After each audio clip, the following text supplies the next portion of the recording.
Jake's sneakers scuffed against the sun-baked sidewalk as he trudged towards the park, his blue t-shirt sticking to his back in the July heat. His steps slowed as he approached the old oak tree where Lizzie always waited for him. Today was different. Today he carried news that felt heavier than his backpack ever had. Lizzie was already there, her green dress billowing in the warm breeze as she swung back and forth, pigtails flying. Her face lit up when she saw Jake, but her smile faltered as she noticed his downcast expression. "What's wrong?" she asked, jumping off the swing. Jake took a deep breath. "We're moving," he blurted out. "Dad got a new job in California. We leave at the end of August." Lizzie's eyes widened, filling with tears. But that's so far away. You can't leave." Jake felt a lump forming in his throat. "I don't want to, but I have to. Mom says we don't have a choice." They stood in silence for a moment, the weight of the news settling between them like an invisible wall. Lizzie's lower lip trembled, but she blinked back her tears, determination replacing sadness in her eyes. "Then we have to make this the best summer ever," she declared, grabbing Jake's hand. "We'll do everything we've always wanted to do, so you'll never forget me." Jake squeezed her hand, a small smile breaking through his gloom. "I could never forget you, Lizzie." And so began their quest to make their last summer unforgettable. They created a bucket list of adventures, both big and small. They built the treehouse they'd been talking about for years, Jake's dad helping them with the trickier parts.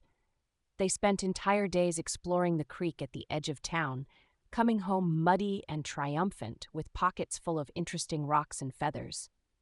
One sweltering afternoon, they set up a lemonade stand, giggling as they accidentally spilled more than they sold.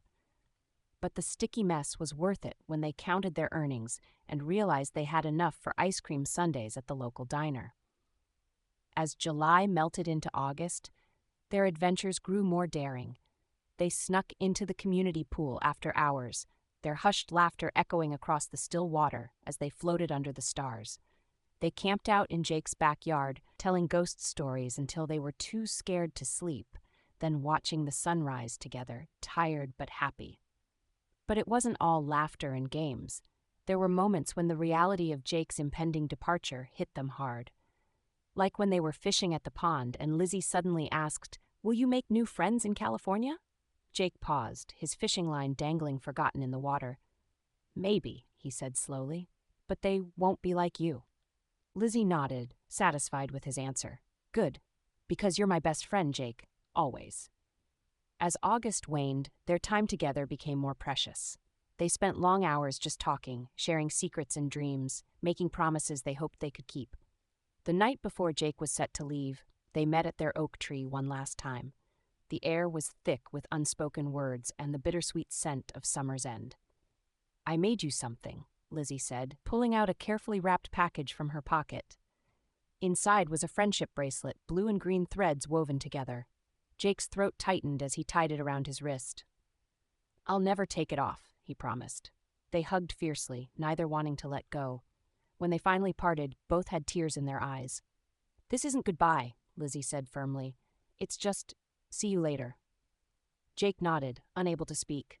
As he walked home for the last time, he looked back to see Lizzie still standing under the oak tree, her green dress a bright spot in the gathering dusk.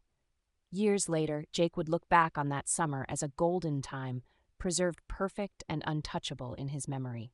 He and Lizzie would grow up, their lives taking different paths.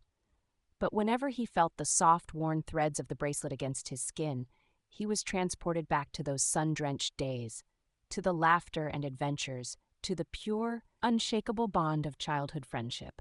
And he knew, with a certainty that defied distance and time, that somewhere out there, Lizzie remembered too.